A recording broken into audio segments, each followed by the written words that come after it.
Good morning, everybody. Good morning, thank you. Thank you very much. I appreciate everybody coming here today. I know there's still a couple people here coming in the door, but we want to make sure that we get started. I really want to welcome everybody here to Brigantine. For those of you who don't know me, my name is Vince Sarah. I'm the mayor here at Brigantine.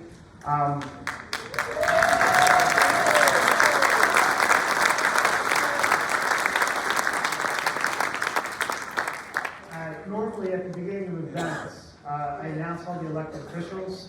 I'm going to tell you there are so many elected officials here. We've been here for a long time, and God forbid I forget somebody, but there are a ton of elected officials here that are here for our event. Some of them very much in support of what we're doing, and a lot of elected officials have reached out to me with questions.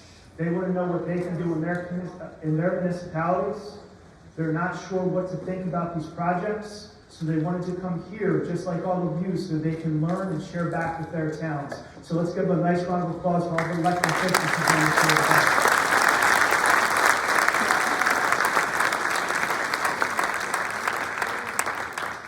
Also, I want to give a special thank you to our Brigantine School, a couple of our teachers that are here, a couple of our students that are actually filming this for us here today to make sure that anybody who couldn't attend the meeting can hear what happened. So let's give them a nice round of applause.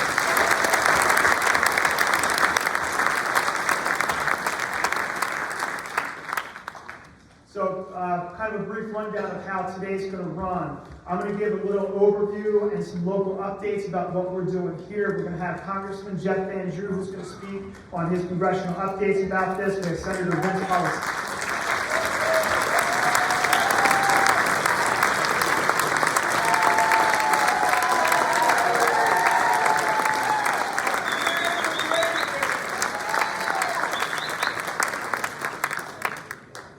Senator Vince Palestina, who's here.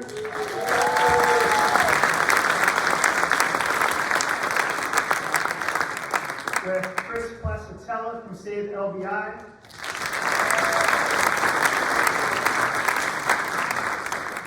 We're going to have Keith Moore from Defend Brigantine Beach.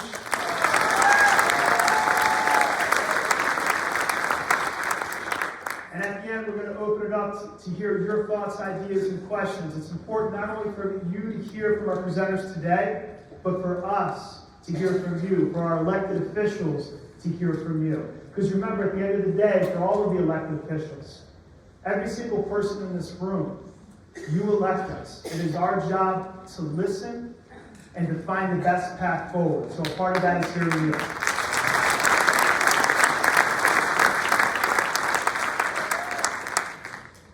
Now, I always like to try to give credit where credit's due. Some of the slides that I have here today, Rutgers University is actually doing a study on ocean wind energy. Dr. Doug Slamekas has shared some of his information with me. I pulled a couple of his slides. So if you see the Rutgers symbol on there, this is information I took from him. So I want to make sure he gets credit for his work. Brief overview. If you're not sure how ocean wind works, I know we're all at varying levels. Real simple idea about this. You take wind turbines, you put them in the ocean, the wind spins them, they create energy. The energy goes to substations. Those substations convert the energy into usable power. The usable power goes into cables that come into land and plug into the grid. When you look at the wind turbines, when you're looking at the wind turbines, and I pulled some of the data from Atlantic Shores to just try to give us a general idea of what we're looking for.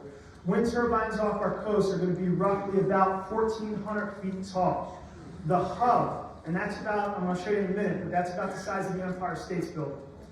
For our project that's out here with Atlantic Shores, it's going to be done in 3 phases. I think it's going to be about roughly 300 windmills, but this is going to run from LBI all the way down to somewhere around Cape May Point. So this is going to be pretty massive. The hub of the windmills, which is right in the center of where those blades connects, that's going to be about 600 feet high. The width of the windmills, about 700 feet.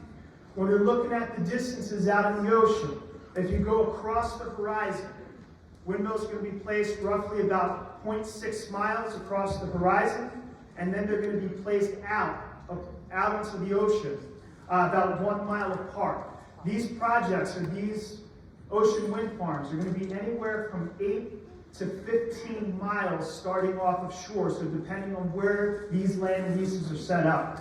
What I'd like to do is put this in a little bit of perspective for you. This is the wind farm that we have out at the ACUA. Everybody's familiar with this. These are about 380 feet tall. This is about a third of the size that we're going to see out in our oceans.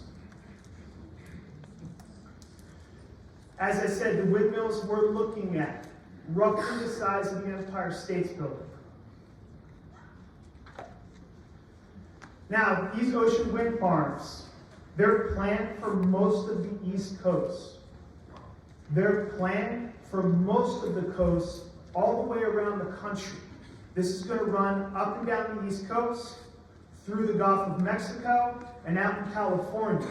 I've had people from California start to reach out. They're doing a little bit different there, where they're going to be putting them on floating platforms because they don't have the same continental shelf that we have, but they're starting to see some of the same issues that we have here with impact to whales and marine life. They said the only difference, though, between New Jersey and California right now is you guys have the courage to speak up about it.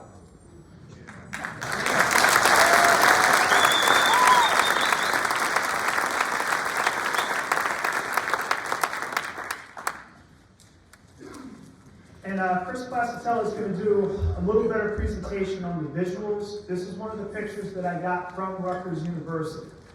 When I asked Dr. Zemeckis, I said, hey, look, is this a fair representation of what we're going to see? He said, I don't know. I said, what do you mean you don't know? You did a study on this. He said, I don't know. This is what we have. This is what's available. I can't 100% tell you what this is going to look like in the ocean. One of the things that's very concerning for me, and I think people need to understand this, Brigantine is in support of green energy solutions. We just need to make sure that they're done responsibly.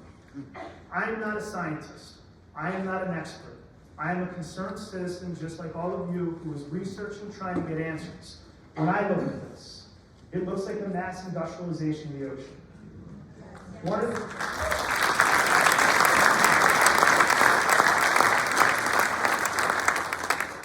We asked Atlantic Shores to be here. Originally, they had confirmed that they would attend and be a part of this meeting. When we followed up, when we finally set the date, they said that they did not have staff available to be here at the meeting.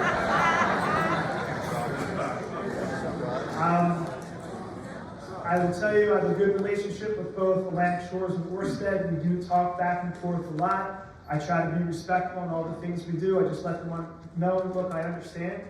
But I know a lot of people have a lot of questions, and this would be a great opportunity for them to hear from you about what's going on out there. So that's where we left it. Give you a brief overview of some of the timelines. Right now, I think the biggest hurdle we're looking at is the environmental impact studies. This is going to be approved. If the federal government approves it, they're looking at, I've heard anywhere from late spring to early summer. I believe once the environmental impacts, if the federal government approves them, these things are going through no matter what anybody thinks. So one of the things that we've said is before approvals are given, this is the time to ask questions, this is the time to get information, to make sure that people feel comfortable with what's going on. Because once they go in the ocean, you're looking at the next 25, 30 years of our lives that we're going to have to deal with this. If there's major issues that we don't understand or don't know, once they're constructed, it's too late. Now is the time to gather the data and make sure that people feel comfortable about how we move forward as a community. When you look at timelines for construction, they say sometime in 25 or 26, construction is going to start, with these wind turbines starting to come online somewhere around 27, 28. I would say these are approximate dates. There's different projects in different phases that are going to come out in different times, but this will give you a rough idea about where they are. I think one of the biggest things that's concerning to us here in Brigantine, as well as in other communities, is the number of dead whales that are washing into our shores. I want to put this into a little bit of perspective. According to the Marine Mammal Stranding Center, who's been really kind of looking at this specific statistic since about 2002, we typically see an average of 7 strandings when the dead whales wash in. 7 strandings per year.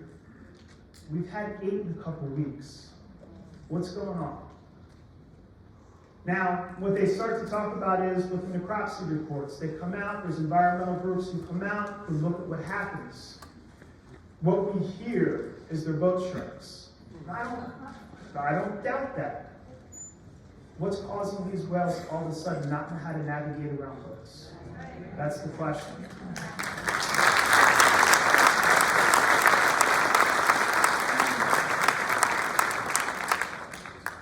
For us, the major change that we've seen out here is the surveying work and work that they're doing with the ocean wind projects. And we want to know if there's any connection between the two.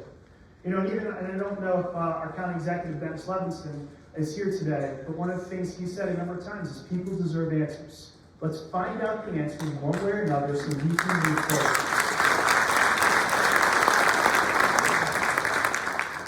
And one of the other things I want to say too is I know from my conversations with the windmill companies that they pick the winter to do their surveying work because typically in the winter there's not a lot of whales in the area.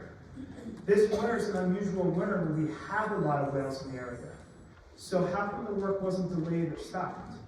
Right? So if we know that there's whales in the area and there's a potential, shouldn't that work have been delayed or stopped? And that's one of the questions we have. If this was any other industry in the world and threatened and endangered species were dying, everyone in the country would be calling for a full stop.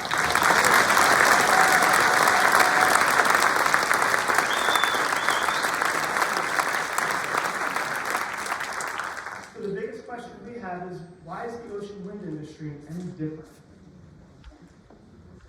On January 18th, Brigantine City Council passed a resolution calling for a moratorium on all ocean wind development activities until real scientific data can be collected and it can be confidently determined that there is no connection between the ocean wind activity and the numerous whale deaths we've seen over the last few weeks.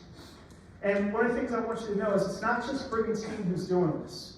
More and more municipalities are reaching out and asking for copies of our resolution, passing our resolution, passing similar resolutions, or in the process of doing this. So this number grows every single day.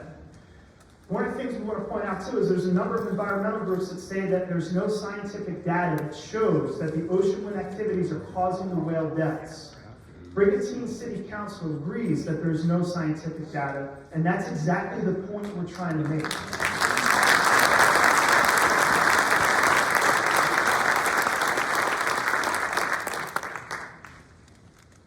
We need more scientific, fact-based data before anything can be confidently determined about the causes of these whale deaths. And until we have that data, isn't it worth pausing these ocean wind projects, which could potentially have major long-term impacts on our marine mammal populations? And that's all we're asking for.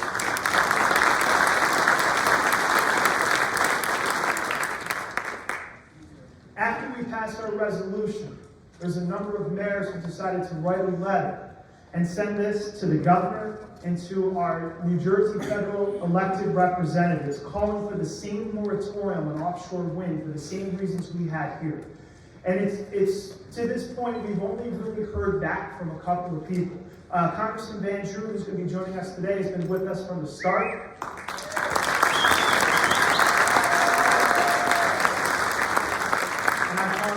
I'm drawing a blank on the congressman from the 4th District, Chris Smith. Thank you very much. Chris Smith is also a very good friend. And this has actually turned into a nationwide issue. I know that a number of members of Congress are now calling for a moratorium on these offshore wind activities until answers can be found.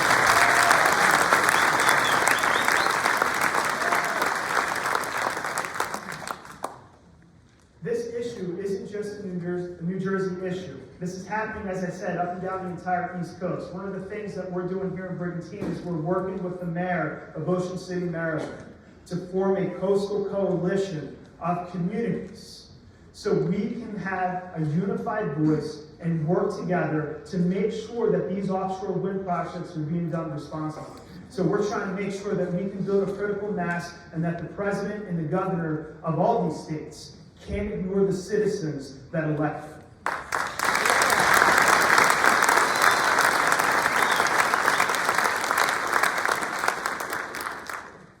Here's what you can do. Regardless of where you are on this issue, number one, educate yourself. We're sharing the information that we found, the information that we believe to be true. Educate yourself. And I always go back to Jefferson. A well-educated people will always make the best decisions when it comes to government. Number two, get involved. We have a number of local citizen action groups, and actually we're going to hear from two of them today. Join those groups, join their social media, get involved, have a voice. For all of my elected officials that are here today, I would ask that you join in with this coalition so we can make sure that all of our voices are heard.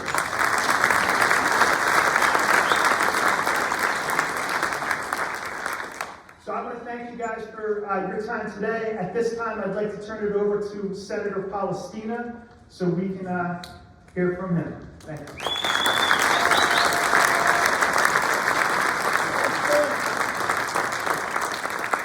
Good morning, everyone. Thanks for having me on the rock here in Brigantine. Always great to be over here. And let's go Eagles. So obviously, we've gotten involved in this at the state legislative level with what we can try to do. I've been here my entire life, 51 years, and obviously what we have experienced since the beginning of December is just completely unprecedented. Not the norm when we started having all these humpback whales wash up, in addition to other marine life. There's been 8, New York, New Jersey. There's additional ones, Chesapeake Beach, Maryland, Virginia, a little bit north. It is very frightening what is going on right now. So, like the mayor just said, the mayor and the council here have been incredible leaders on the topic, obviously, as you know. But we started educating ourselves, and I got educated, and so started taking a look at what is going on with the federal regulation and then the state support. Communicated directly with the governor himself, because obviously this is very, very concerning to all of us, what is going on down here. So I've been interacting with him himself, I've been interacting with his staff. When you look at what is going on with these wind farms, I think any time in government, I think the mayor said it, you want clarity and you want transparency and you want to know what is happening. And so as I got myself educated about this, got a little more worried, because I went to the press conference the environmental groups had, where they were trying to push to keep going with these efforts. I listened to the update that the federal regulators did with the press. BOEM, we have these acronyms for these federal bureaucrats in Washington. Bureau of Ocean Energy Management is the one key one that is regulating this. And they did an update with journalists where they talked about what is going on. And of course, if you listen to them, they will repeatedly say no direct impact. Well, we know that you're not directly drilling into whales and killing them. We know that your ships, while you're doing the surveys, are not directly killing any whales. But what is happening? Something is going on here. And so when you listen to them, there are these independent take authorizations. And people are more familiar with this than me, but they have been granted authorization to disrupt the behavior of marine life. That has been granted by the federal government.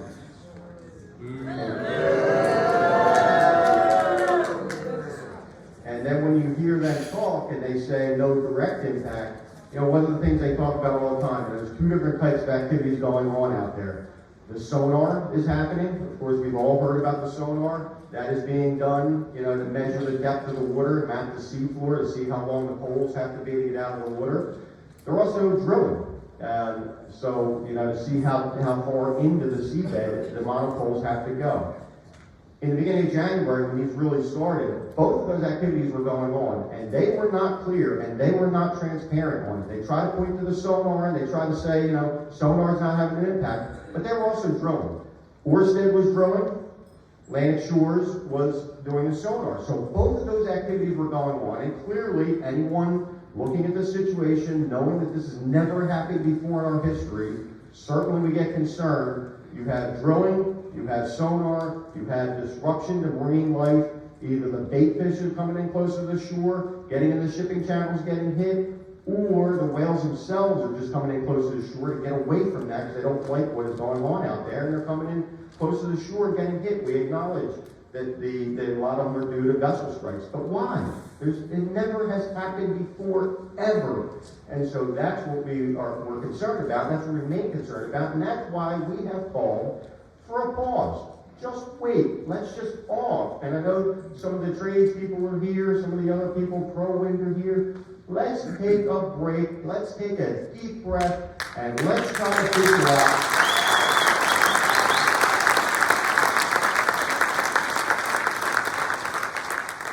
out what's going on together. We all have an obligation to try to understand what is going on. And in a 30-day period, we could have the full necropsies, and we could also get clarity from the federal regulators and from the companies that are doing it. What were you doing? Where were you doing it? And when were you doing it? So that we understand if this was any type of correlation or any type of impact on what is happening to marine life. We potentially could disrupt the entire marine ecosystem. A lot of these whales are humpbacks. But, the right whales are down to a population of about 350 total. And so we cannot take a chance that we are going to disrupt the entire marine ecosystem with what we have going on out there. And so we remain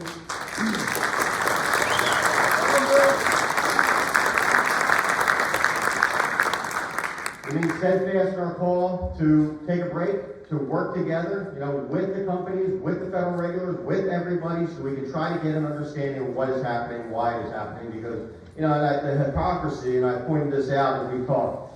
Imagine if off the coast of Brigantine, we were drilling for oil, and you had one dead whale wash up.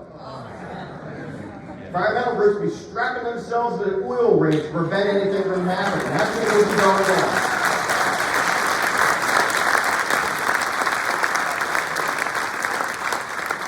So like the mayor said, why is this different? It should not be different. We have an obligation to try to get to the bottom of it. We have an obligation to figure it out. We need clarity. We need transparency. We need these federal bureaucrats to get out of their offices in D.C., to come here to Brigantine, to work with us to figure out what's going on. That's what we're going to continue to talk about.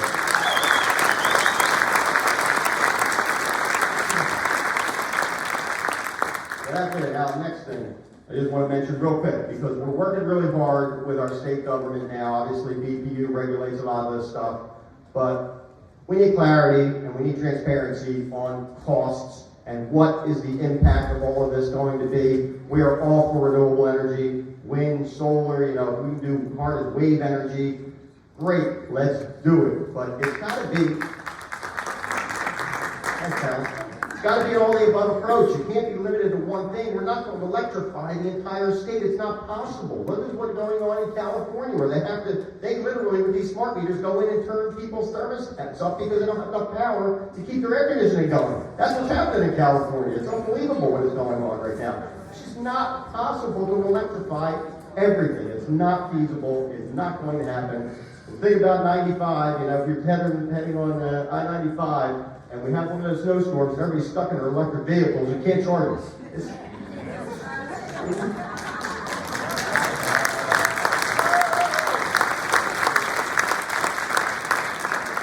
We're going to continue to push for an all-the-above approach. Obviously, there's emerging technologies with nuclear, some small-cell nuclear, obviously renewable part of the conversation.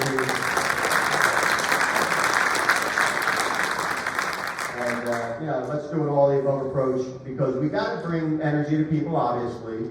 We got to do it at reasonable costs, too. We got to make sure in the highest tax, most expensive state in the nation, that we aren't just doing something to further make it tougher to raise a family, to work in New Jersey, and to put food on the table for all of our families. So that's what we're going to do.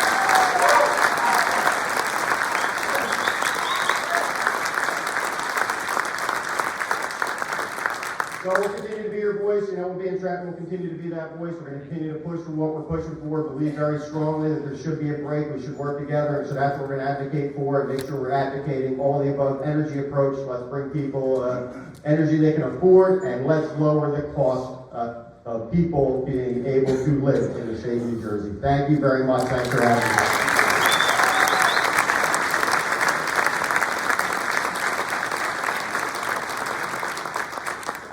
At this time, we're going to have Chris Placatella from Save LBI come up and do his presentation. Can we load that up for you?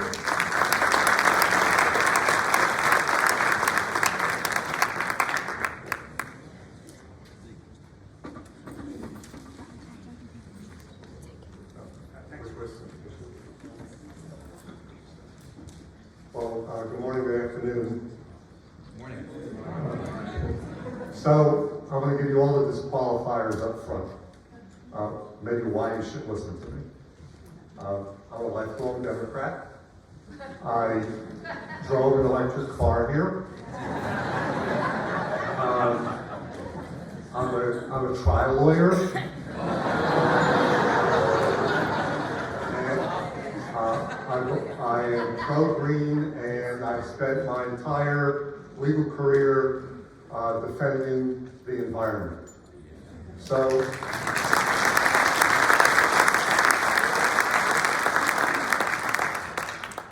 back in the spring of 22, I first heard, I grew up, the good things. Right? I grew up at the Jersey Shore, I live at the Jersey Shore. I've been in Long Beach Island since I'm 7 years old. And I'm really trying to make this an apolitical issue so everybody gets on the same page, at least for the benefit of everyone.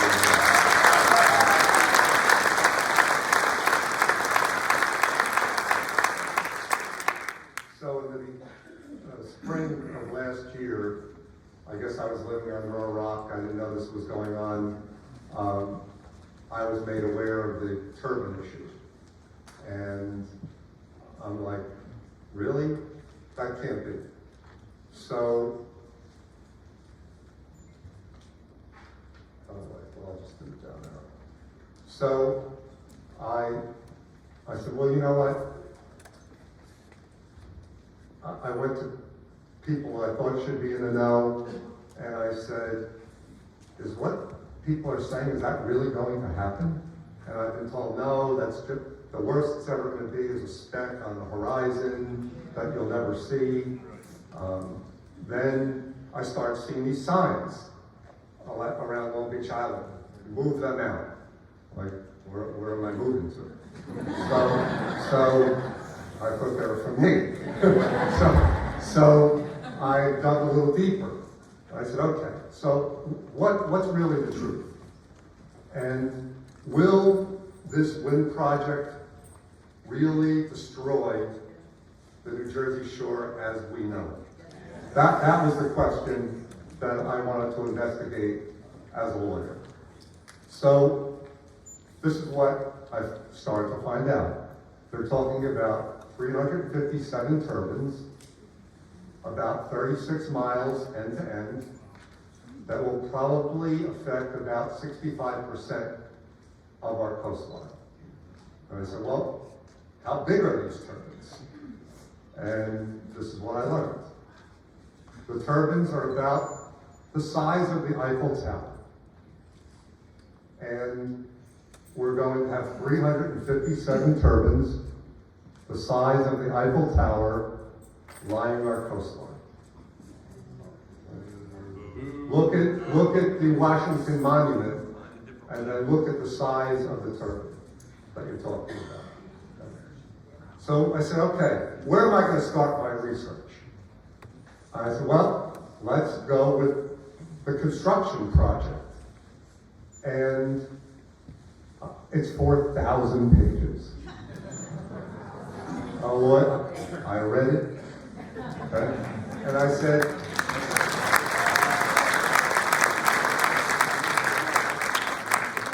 so I took the Atlantic Shore's own document, and I said, let me start there.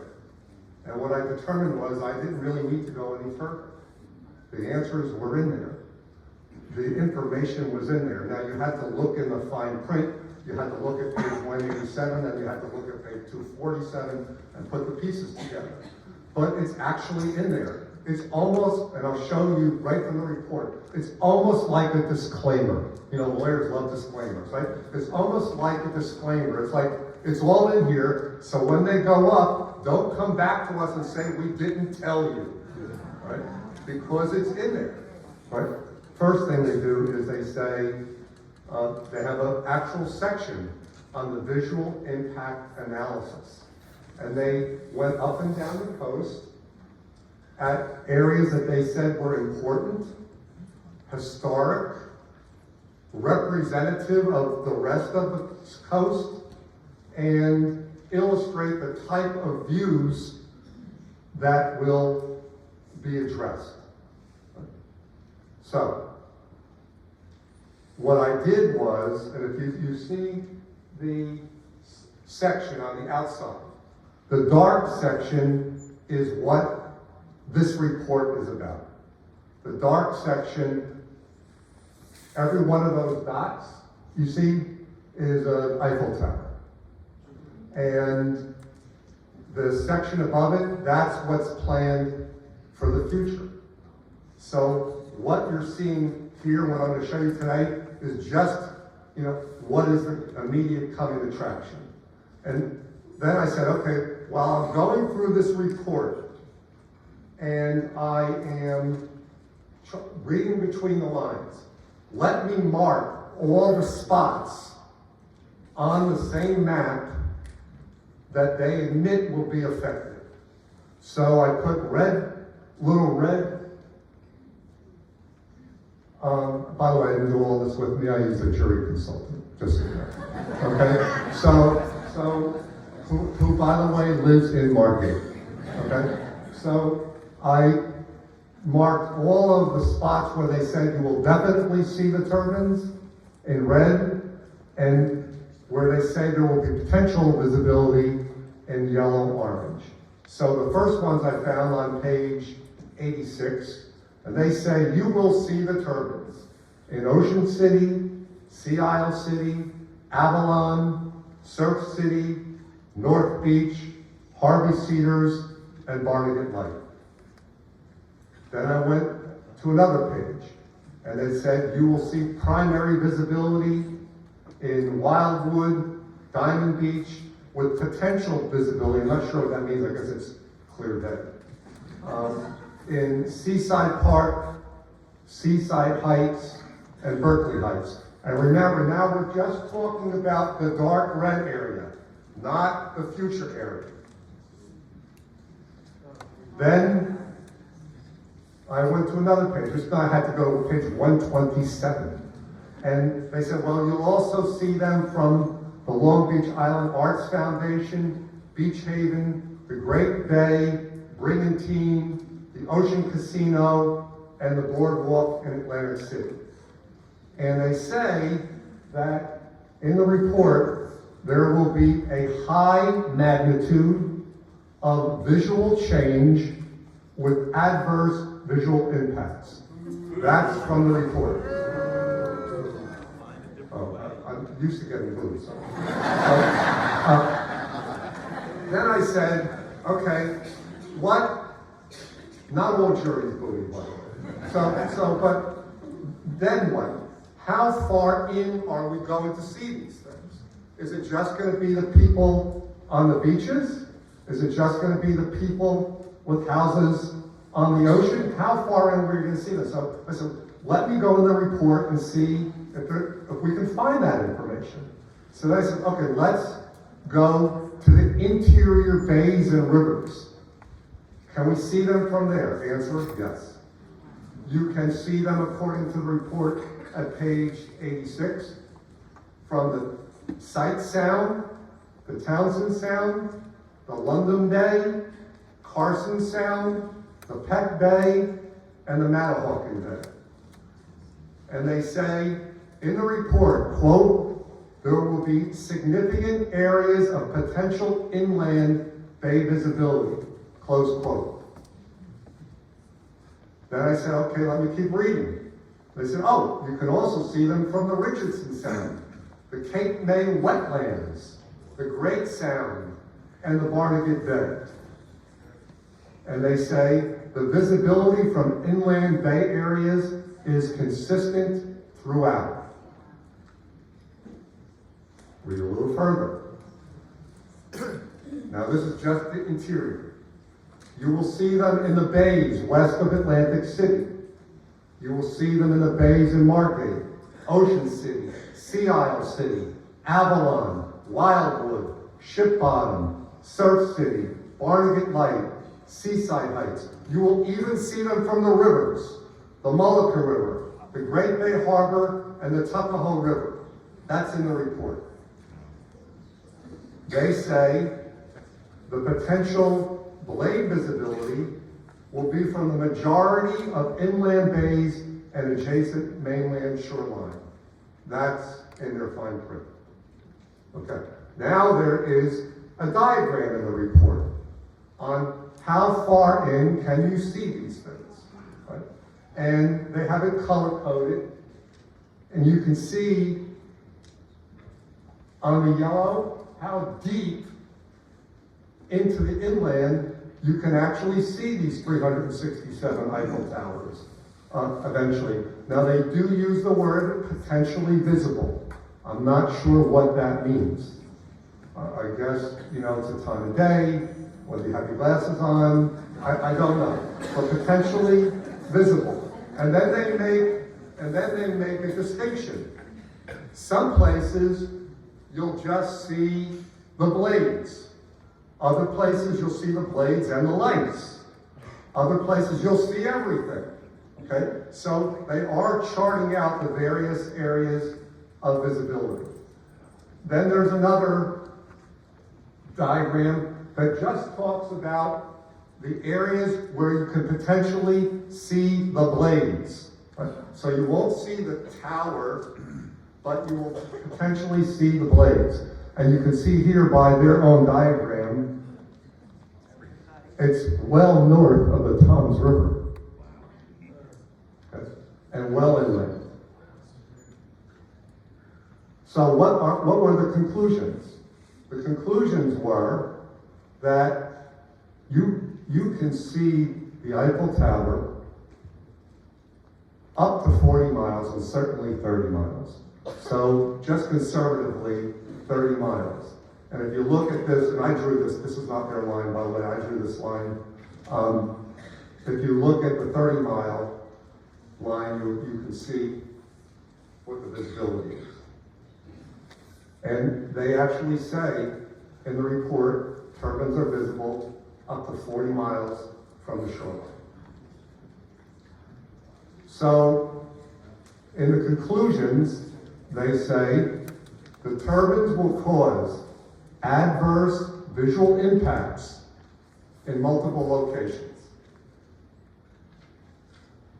The navigation lights at night will become the focus of viewer attention and could change the character of the nighttime skies on the New Jersey coast forever.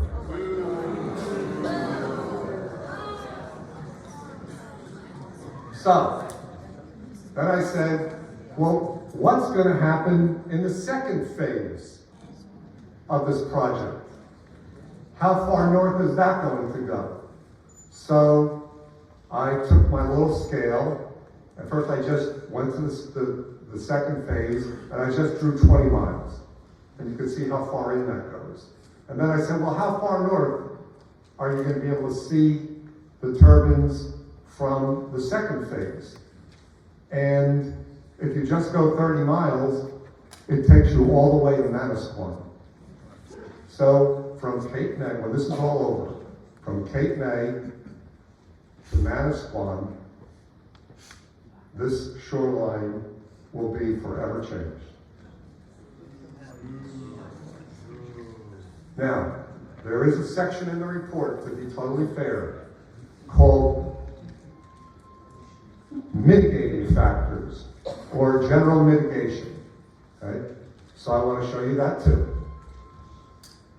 One of the mitigating factors, they say, is small print, is the turbines are all white and they're all the same color, so they'll blend. Okay? So that's a mitigating factor. The other mitigating factor is relocation, but according to the report now, we're not going to do that. And then the third is we can make them smaller, but that's not going to work. So the best they can say in the report on the visual impact is that they'll be big and white.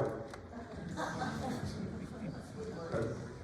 So they actually did, and I'm going to show you, these are not my photos. They actually did simulations on what the turbines will look like from various spots. So remember, these are supposed to be representative, right? Historic representative samples. So let's start where I live, Beach Haven. And this is not Beach Haven looking directly across at the proposed, the second phase. This is Beach Haven looking now down at the project as planned. And they say the view in Beach Haven will be dominated by a large array of turbines with high magnitude impacts. That's in the report. This is what Beach Haven will look like at sunrise on a cloudy day. Okay? On a cloudy day. This was taken at 7 a.m. This is what Beach Haven will look like at night. Red lights. Yeah, it's not very visible. I guess that's what they mean by potentially visible. Okay. This is what they say about the view from Beach Haven. The turbine height, flash pattern, and rotator movement will make the lights the dominant feature of the view. That's from the first phase. Okay. Then we say, well, we're near Beach Haven. How far in, do they have a view of what it will look like from the bay? 1.5 miles in from shore. They actually did that as part of the disclaimer. So somebody doesn't come back later on and say, oh, we told you this is what was going to happen. All right? So they actually went to the Rutgers Field Station, which is pretty far inland, in the bay. And they said the turbines will appear large and become focal points of the view. They further say that the only way you're going to be able to avoid seeing the turbines is to turn your back on them. Right? Quote, viewers would have to turn away from the projects to eliminate it from their view. Could you imagine all the boaters only going one way? Right? Because if you're driving your boat on an interior bay, at least the left side or the right side of your face has got that turbine in your view all the time. All the time. So what's it going to look like? That's what it's going to look like 1.5 miles in on the bays. If you, and we can share this later on, but it's pretty dramatic. Okay? I don't think that's potential. Then let's go to Brigantine. Brigantine is what Beach Haven may be someday. But this is what they say about Brigantine, because Brigantine's only 9 miles out. They say the view will be dominated by a large and highly visible array of turbines. That's in their report. They say the ocean view will change from undeveloped to substantially developed.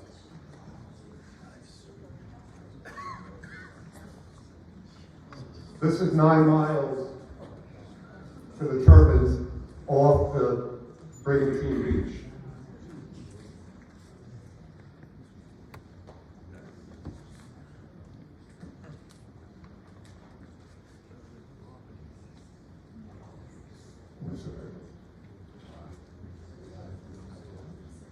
Now, let's see if I can make this work. I don't know if I can.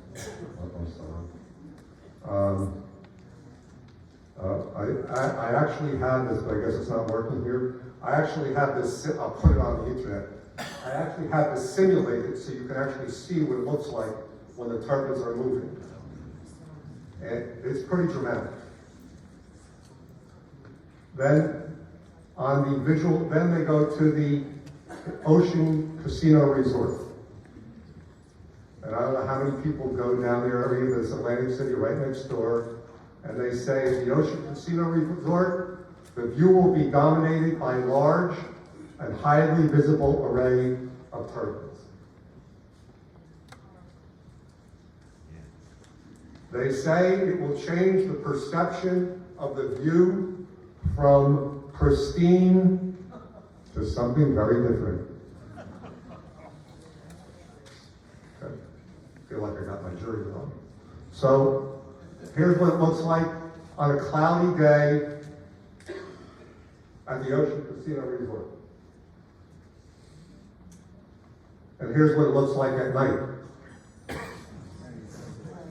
from the Ocean Casino Resort. Atlantic City Convention Center. The report says the turbines will be visually dominated.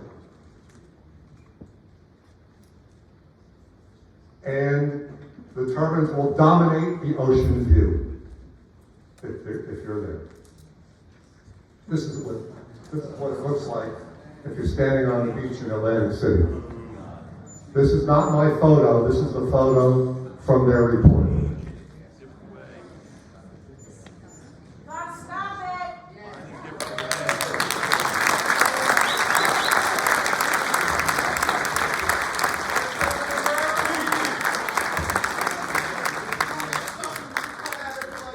You're not the first juror to ever tell me to stop. So this is another view from the Atlantic City Convention Center, from the beach. So I said, oh, what happens if you go a little further south and you're not on the beach anymore? Suppose you're like on the street. So we went to the Lucy Elephant, right? Historic landmark. So what would you see if you were at the Lucy Elephant, not on the beach? They said it would be a significant draw of viewer attention from the Lucy Elephant. And the view will be dominated by a fence-like visual barrier.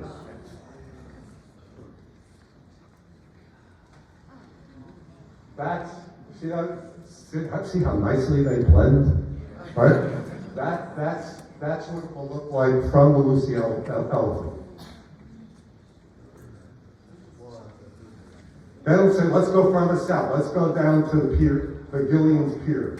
How far south are you going to see this stuff? They say, well, from the pier, it will be the major focus of viewer attention. And as a result, what you'll be left with is low to moderate scenic quality. And here are the turbines. It's harder to see up there. They're pretty clear. So, what's the answer to the question? Yes. Will the turbines destroy the Jersey Shore as we know it? So,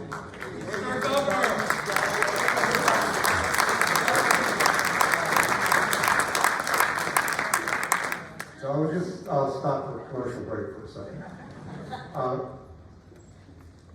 Your mayor has been the most vocal person.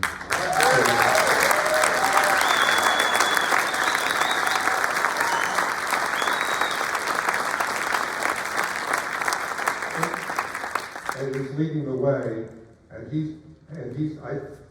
I believe that he's doing his darndest not to make this a political issue, okay? That he wants everybody to open their eyes, open their ears, get in the same boat, and row in the same direction. Now, will the Atlantic Shores project destroy the Jersey Shore? It's going to be, as you can see, visible from the beaches. It's going to be visible from the bays and rivers. And it's going to be visible from the mainland.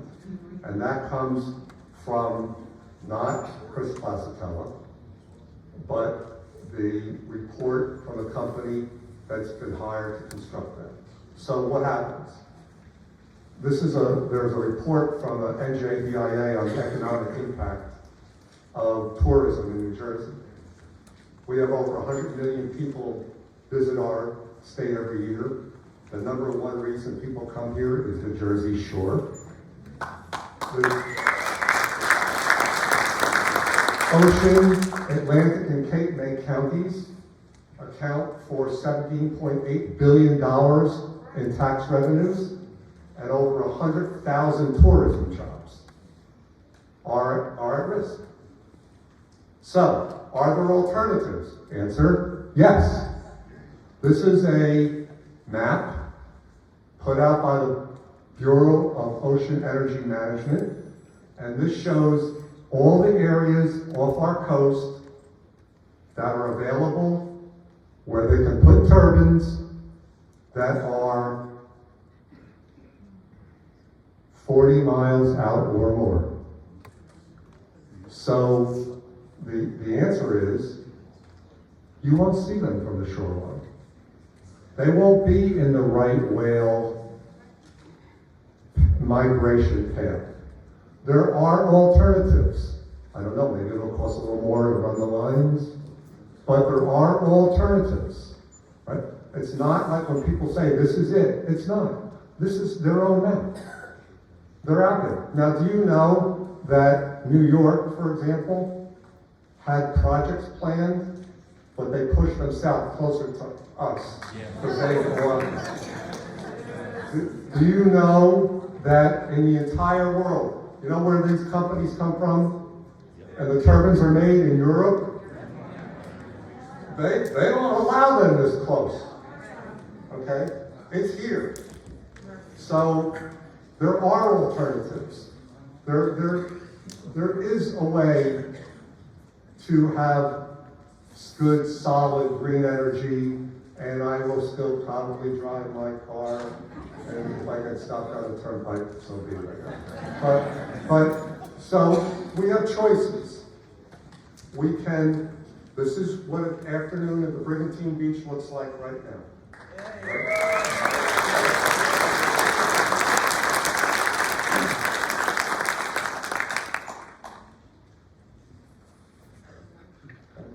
This is the state of the world we're in right now. Or, if our voices are not heard, and that means everyone, we will become the home of the most visible wind turbine industrial complex in the entire world. That's what we're looking at. And the fact that you're here, hats off to you. You care enough.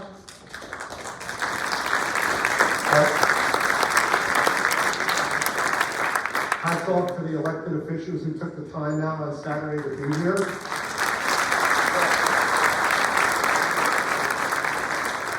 But for every one of you, there's 1,000 people out there that have no clue that this is going on. Okay? So it's our job to educate our neighbors. It's our job to educate our legislators and to have our voices heard to stop this from being our future. Thank you very much.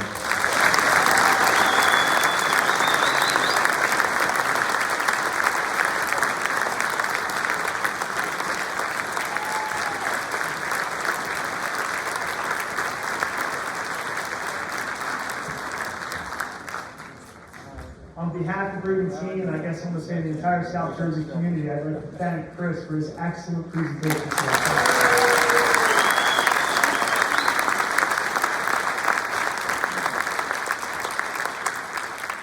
At this time, I would like to ask Congressman Jeff Van Drew to come up and speak to us.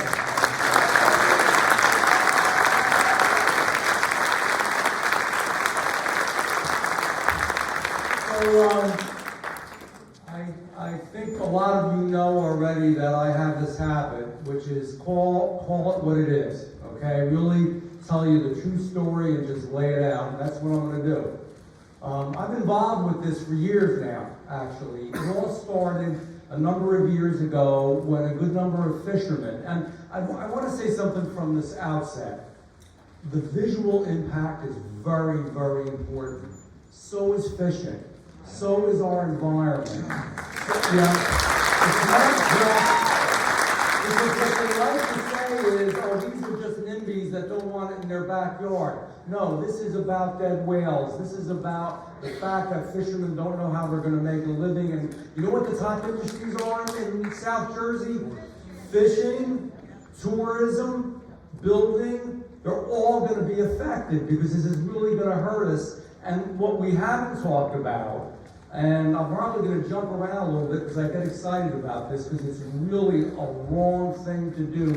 Believe it or not, this is about freedom. We don't want it. We live here, but it's being forced upon us regardless of what we say and what we do. And that's wrong. That's wrong.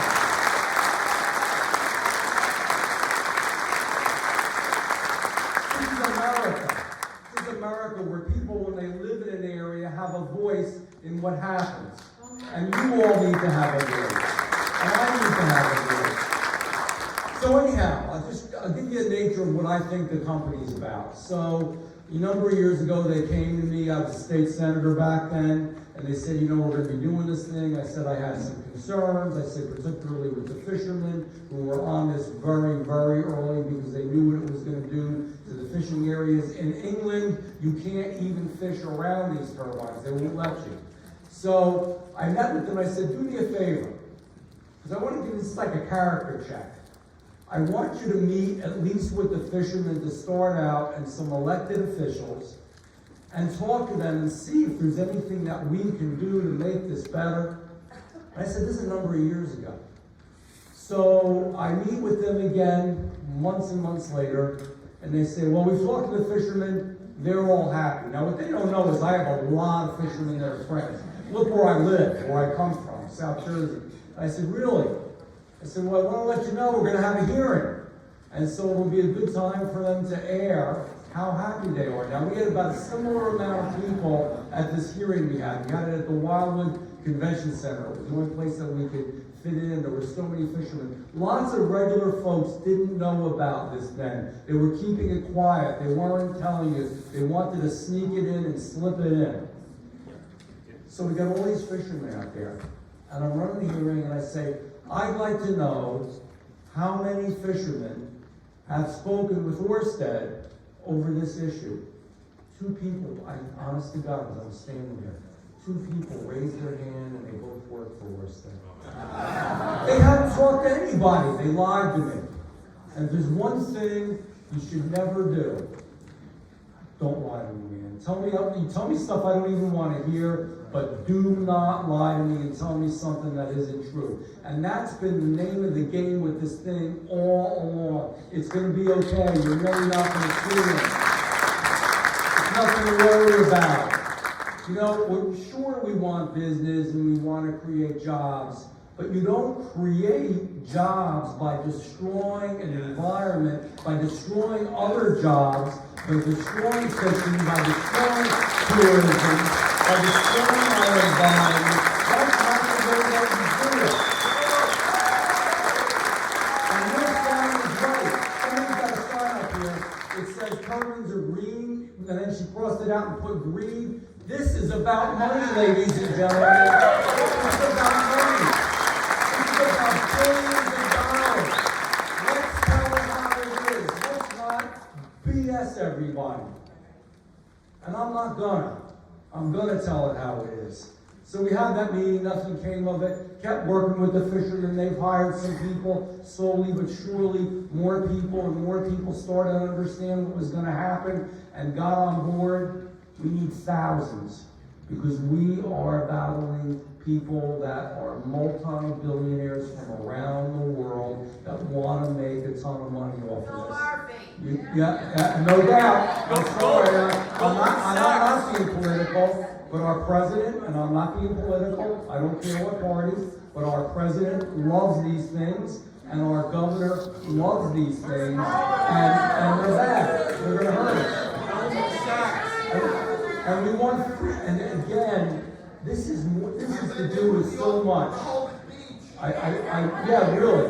I want you to understand what this is about. This is about freedom.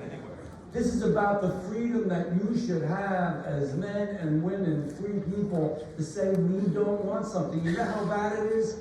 Ocean City came out and said, we don't want all this stuff tied underneath Ocean City, all these cables, all this crap, we don't want it, and we're telling you no. So you know what they did? Our legislature in New Jersey, our state assembly, and our state senate, and of course not your state senator would never do that, but state senator, they voted to say that Ocean City has no voice, that their zoning doesn't matter. There's no home rule that matters when it comes to wind turbines, and they passed a bill that said they can't do anything about it. Can you imagine that? Is that taking your freedom away? But this is what's been going on. So we've been fighting this fight, and then a big thing happened, and we all saw it. These beautiful animals, these amazing creatures, these whales, they started dying. We've had a whale die before, but then 2, and 3, and 4, and 5, and 6, and up to I think it's 12 now. And there's some that are out there evidently. The fishermen that go away out are telling me some are floating out there dead. And worse, this had nothing to do with us. And they did an autopsy on one whale before they buried him. They don't tell you that people that were involved with the autopsy worked for Orsted. I guess everything was okay. Come on, this is tell the truth time. This is save our shores time. Just like we said, and I'm not even against all fossil fuels, but always said, we do not want rigs, fossil fuel rigs. We don't want oil rigs outside New Jersey and the East Coast. We don't. It's the same thing. It's the same thing. We don't want that. We don't want this either. So yes, it's what you see, what you can envision, and that's going to be not nice at all. It's going to affect our area. It's going to industrialize South Jersey. It's going to hurt our fishermen. It's going to hurt our fishing industry. And when it hurts all those industries, it's also going to hurt our builders and our real estate people. I guess they don't count because some billionaires around the world, but ladies and gentlemen, and again, I'm going to tell you how it is. There's so much money floating around right now. You want to get a job? If you're an elected official, thank God we got a great mayor here. We never do anything like this. You're an elected official, you want to get a job, you go to they'll pay you triple what you're making now. If I went to them and said, I'm going to support this project, I'll come out, I get triple what I make in Congress. I'm not making that up. The offers are made. This is wrong. This is un-American. We have to fight it.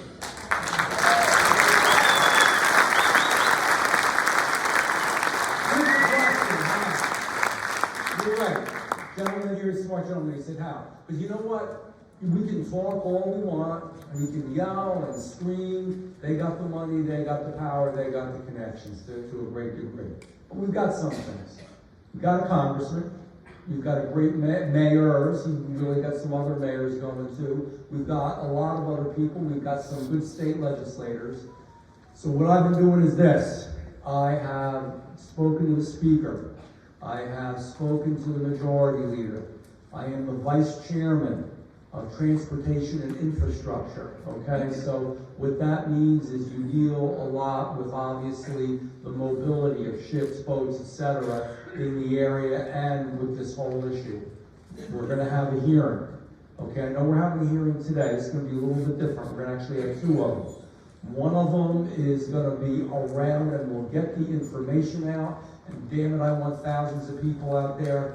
It's going to be around March 16th, and not everybody's going to get to speak, because we can only have certain people, obviously, because we be there for hours and then people start leaving. But we're going to have some people, representing the fishing industry, representing tourism, representing just normal people, telling the stories of what's happened to them when they tried to fight this thing. By the way, guaranteed, your utility bills are going to go up. They are. We don't know how to recycle the blades, and God knows what we're going to do there. So you're going to pay more, get less, ruin the environment, ruin the tourism industry, ruin the fishing industry, all for the sake so some people can make a lot of money. Who's ready? So we're going to have hearings. Just ain't true. You're a pathological liar.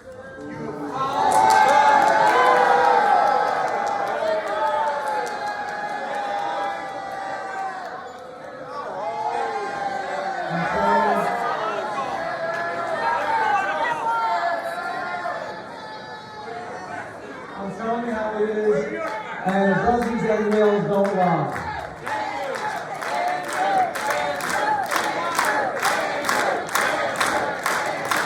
Thank you.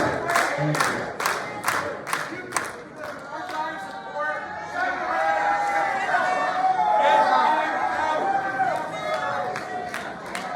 We all have the right to speak, but we should do it in an orderly and respectful way. So now, we're going to have a hearing, and we're going to have that hearing locally, because I want you folks to have a voice, because this is America, and South Jersey, and we're going to have a voice. After we have that, then we're going to have what I call the fancy hearing. We're going to have one in Washington. We're going to have an official hearing in Washington, D.C. And when we have that hearing in Washington, D.C., legislation is going to result from that.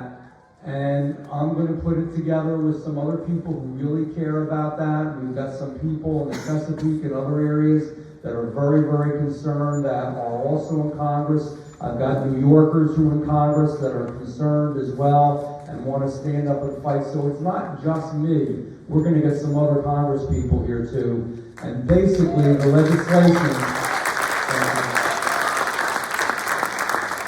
legislation is basically going to say that we want a moratorium on this, on the East Coast.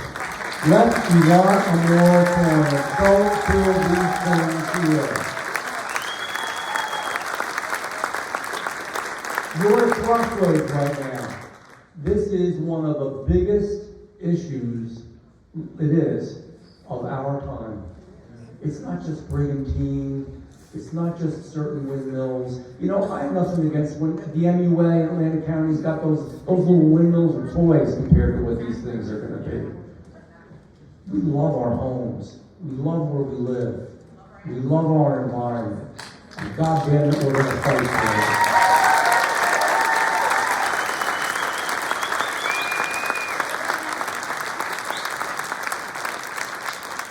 I love you guys, and always feel free to please get more and more people to join these organizations. We get calls all the time at the office. We want thousands of people to speak out. There's a couple things that scare politicians, and I'm going to call the Orsted people politicians that want to make a lot of money. Not just Orsted, but these other groups too. They don't like numbers. They get scared when there's lots and lots of people. And they don't like to lose, but we're going to teach them that they can lose. This is going to be hard, ladies and gentlemen. We're in the fight of our life. We're underdogs. But we're going to win. We're going to fight hard. And when my grandkids are my age, I want my grandkids to walk out on the shore and have clean water and a beautiful view and remember all the memories that they have. We are going to fight to keep it. So you will hear the date. It's going to be around March 16th for the first hearing. You have to find a location because we were going to do this, but I think we're going to need even more room. It might be the convention center, but I need you there. I need you there. I need you to fight. I need you to stand up. So God bless all of you. And always feel free to call our office if you got names of people or you don't, you're all connected. You're all parts of these organizations. We'll help in every way that we can. And I just want you to know I'm not a Johnny-come-lately. When people that were against this, and again, it's not political. It really isn't. But when I was running for my re-election, said, do you mind if we put our signs against these windmills next to yours? And that's kind of, some people were nervous about doing that. I said, as many as you want. And I mean it now. As many as you want. Fight as hard as you can. Let's be together. Let's be one unified voice for South Jersey and our shores. God bless you.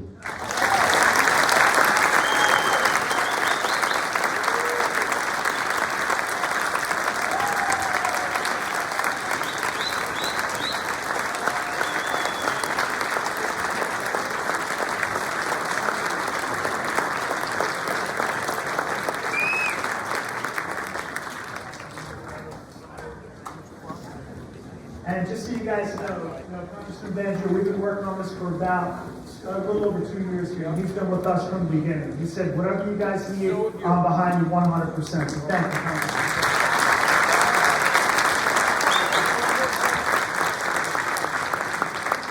This is totally inappropriate. I'm probably going to lose a few people, but forgive me.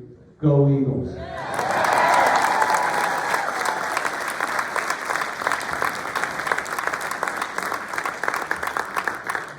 Next up, we have Keith Moore from Defend Brigantine Beach. He'll be our last presenter today.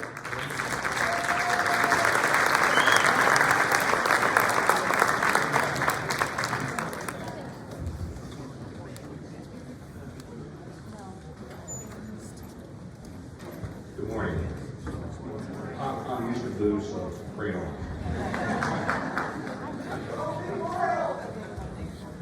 I'm Keith Moore. I'm with Defend Brigantine Beach. I think by now many of you are probably familiar with our organization.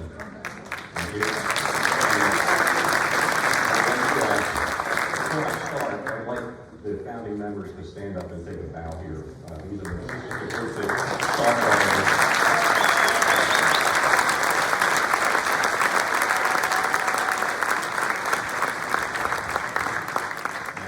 tell you a little bit more about our future plans, but I'm first going to let Katie Finnegan tell you about how we got involved and what our mission and our approach has been. So, Katie.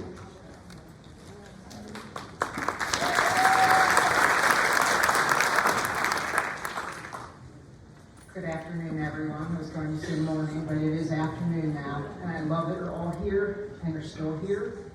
And I want to just tell you a little bit about myself. Some of you in the room know me, many of you do not. For starters, I am not from here. I was born and raised in Pennsylvania. Don't call me a shooby yet. My love affair with this island probably goes back to 1969. I came here as a very little girl with my parents. We stayed at the Islander Motel. That's going back a while. A few years later, we graduated to the Sandpiper Motel. That's not here anymore either. They're both condominiums. I'm one of 4 children, and the 6 of us packed into one hotel room all those years and enjoyed our 1 week at the beach, our respite from the heat in Pennsylvania. Years later, thank God, as we got bigger and older, my parents bought a house here in 1991. I came down a little bit, got married, bought my own house with my husband in 2003. And for years, we were summer people. My son was a lifeguard at 910 North for 5 years. He was one of the swimmers in the lifeguard races. If you have ever seen those, they travel to all the beach towns and compete. My daughter was a beach tag inspector, the people you love to hate, for 5 summers. And who knew at the time, after all the years of coming here during the summers, that we would become permanent year-round residents. In 2020, during the COVID pandemic, we moved here full-time. My husband took a position with Atlantic Care, and now I live here, I vote here. The landscape in town has definitely changed an awful lot since 1969. Some call it progress, other people don't like it so much. But I will tell you that our seascape doesn't have to change. I don't want it to change.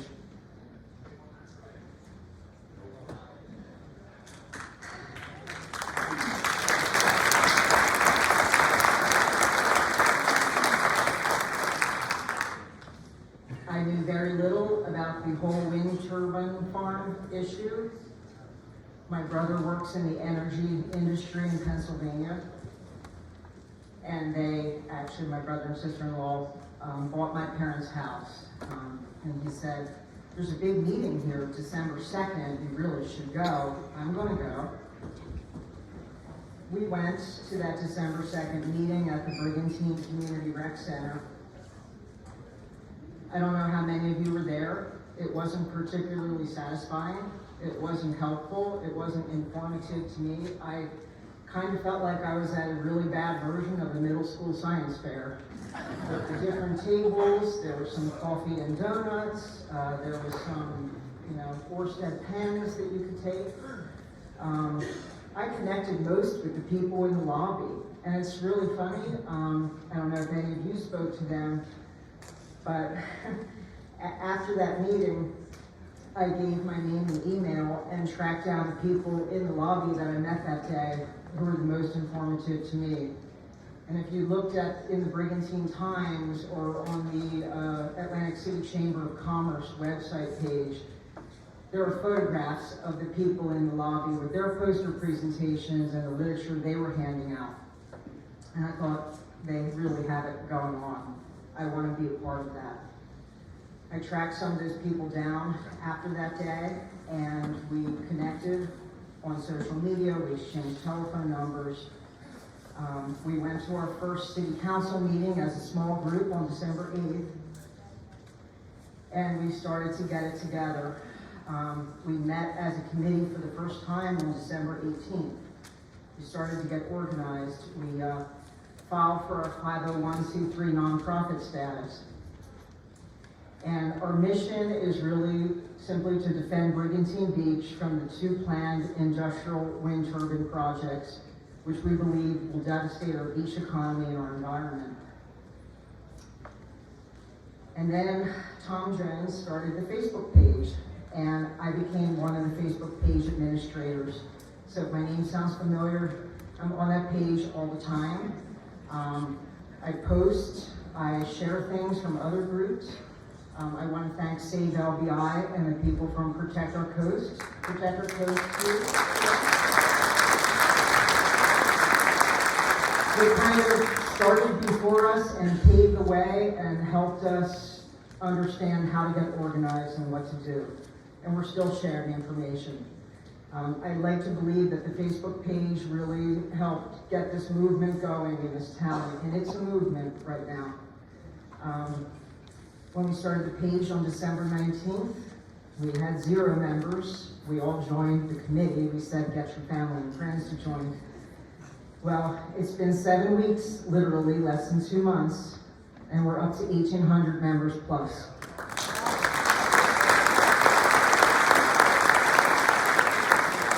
Some of you met people from our committee at the Polar Bear Plunge on New Year's Day. That was our first public event.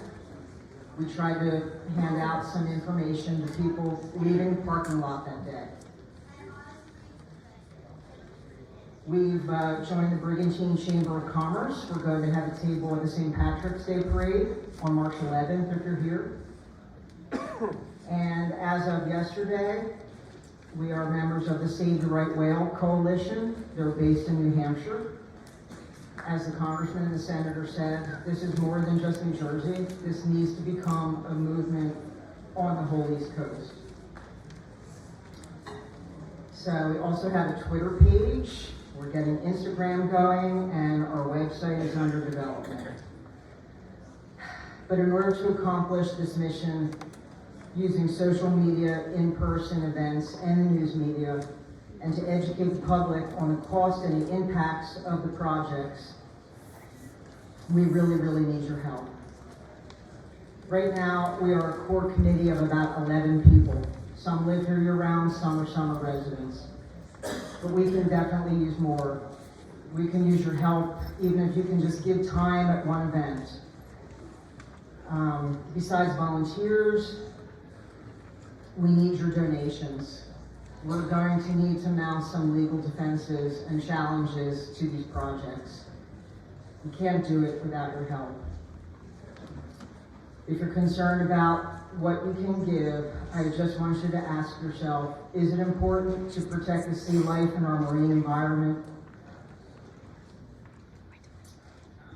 What's your health worth? No one's really talked very much about the infrasound effects that we're going to experience as a result of these projects. Is it important to you to have fresh, good, local seafood? The industry is going to be affected by this. It already is if you talk to some fishermen. And what is your beach view worth? My son, when he swam, he loved Michael Phelps, who was kind of like the swimmer athlete that you'd want to emulate at that time. And they had a song they used to love done by Eminem called Lose Yourself. And I just want to paraphrase some of the lyrics. None of us will be here forever. It's one life. We have one chance and one opportunity to get this right for the sake of our children and grandchildren. And the time for action is now. Thank you very much for your support.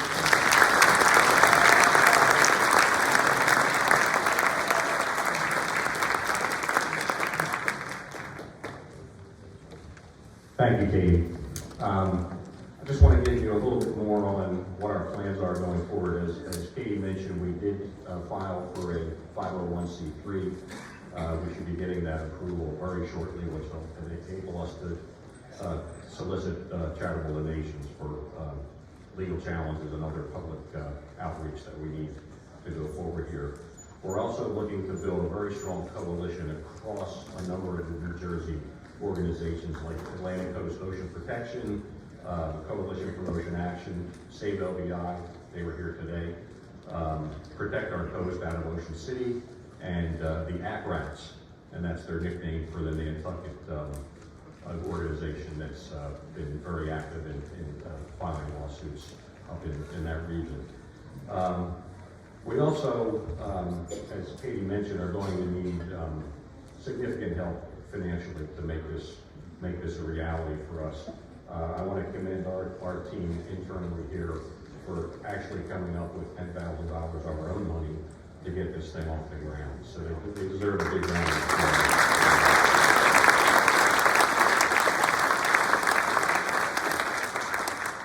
Our 501c3 officer, so you know, I'd like to understand, is Lisa Gaidone. She might have stepped out, I'm not sure. She's our president.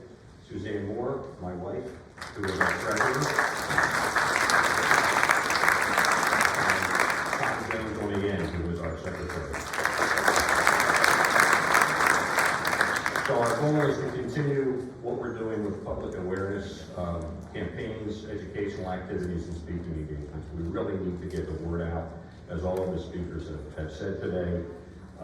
We're also looking at how we can coordinate the legal challenges that we see going ahead with other organizations like Save LBI. Bob Stern, who runs Save LBI, former federal employee in the energy area, PhD in electrical engineering, very knowledgeable in terms of how to file these challenges and lawsuits, and we're looking on how we can team up with them to go forward, actually saving us money on both ends here. We'll also give anyone guidance here on how to provide comments to public agencies and state and local federal officials or petitions. We can help you with that. And we need to absolutely make sure that Brigantine and Atlantic County are on the record. Right now, Cape May and Ocean City have done a very good job from a county standpoint, Atlantic County and Ocean County, to become on the record. with regard to the federal and the state governments. I'm not sure Atlantic County is quite there yet, and it's something that we all need to work on, both our elected officials and us, to ensure that our Atlantic County commissioners understand what our position is on this wind farm activity and make our voices known. Just a little bit of background, in 2016 is when the BOEM, that's the Bureau of Ocean and Energy Management, leased the areas of the wind development, basically with no public input or, again, without any consideration for environmental or economic impacts that we've seen are going to occur here. And from then, the surveys were issued, and we really had no public outreach or any meaningful role in the decisions to allocate hundreds of thousands of acres of ocean off of our shores. And that needs to be changed. There was some discussion on what the impacts are for an electrical rate increase to taxpayers, and I think that's something that you all need to pay attention to. The impacts could be significant if this full green energy plan is put forward, and the numbers are still being generated in Trenton, but I can tell you they're very, very, very large numbers. So please be sensitive to that as we go forward. So where do we go from here? Well, first of all, our group does believe in responsible green energy. I mean, that's part of our plan here from a Defend Brigantine Beach perspective. But we do believe that this program or this project is both irresponsible and reckless. Okay, and it's with unproven technology.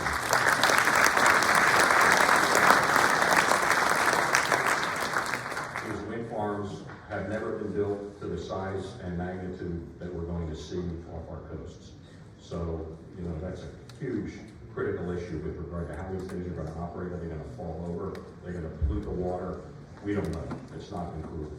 So that's a huge risk for us. In terms of how we got to these huge wind farms, I don't know if you've been following the executive orders that Governor Murphy has been putting forward, but he essentially, I believe, almost tripled the capacity for the total megawatt values for this program, which has led to this huge, you know, industrial complex that we have here. And as you heard, he's rescinded the right of home rule from some of the folks to push this activity through. Not to mention wind farm Norstead have been, you know, so suspiciously absent with regard to coming out and trying to explain to us what we're doing, hence the people that did show up today. And I think the signing of 1,800 members to our Facebook site in less than 2 months is pretty evident in terms of how many people are not aware of what's going on. I just like to see a show of hands. How many people found out about this through the Defend Brigantine Beach website? I just want to see a show of hands. So maybe about half. Okay, well that's good. So if there's one takeaway that I want to leave you here when you leave is please read this document that says Defend Brigantine Beach. Did you know? These are all facts that we've pulled in terms of what the potential impacts could be with regard to these wind farms being installed off the Jersey Shore. There's a summary on the front. There's a lot of detail on the back. This is for you to use when you're calling your legislators, talking with your legislators, and writing letters to your legislators to make sure that they know what your position is going forward on this. So I think you'll see in that one piece of paper a lot of significant economic and environmental and social impacts that will be affecting us all, not just in Brigantine, but along the whole Jersey Shore. And don't believe what you read in the press necessarily. I want to talk about this just for a second. We are facing into a lot of organizations now coming out since we formed Defend Brigantine Beach, trying to defend themselves, okay? Many of these organizations have taken donations from the wind farm companies, including Stockton University, okay, for example. And we need to be very careful about this because they're actually being paid to, you know, be on the other side of the equation here. And as a result, they refuse to ignore the facts, which are in that document that I just sent you. So please make sure that you're careful with regard to what you read and what you hear. And I do want to talk specifically about the Marine Mammals Training Center, and I spoke to Vince about this as well. Marine Mammals Training Center did not take money, okay? And I want to make absolutely clear that everyone in this room knows that, and what you've read or what people have speculated is absolutely not true. They are a true asset to the brigantine and have been for many, many years, and we should all continue to respect that and fund it.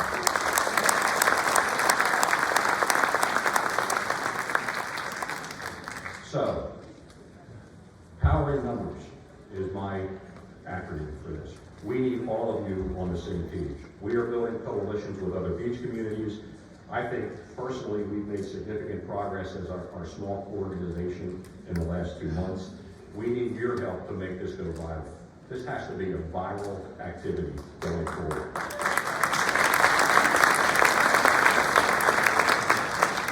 So I'd like you to leave today, contact family, friends, neighbors, contacts in other beach towns, send them information, get them to join our Defend Brigantine Beach Facebook site. There's a lot of really good information on there.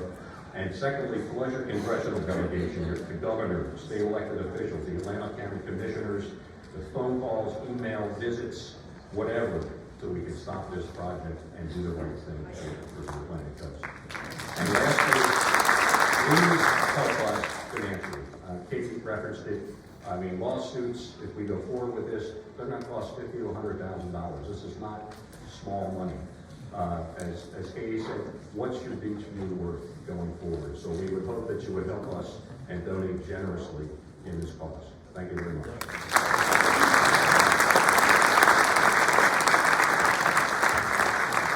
I'd like to thank Keith and everybody from Defend Brigantine Beach for all the work that they've done here for our community, so thank you.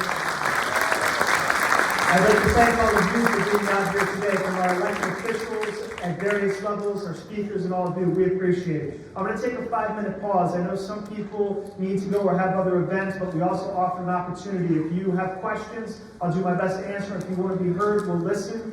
But if you need to go, I also want to be respectful of your time. I'm going to take a 5-minute pause, and we'll open it up for questions. Thank you very much, everyone.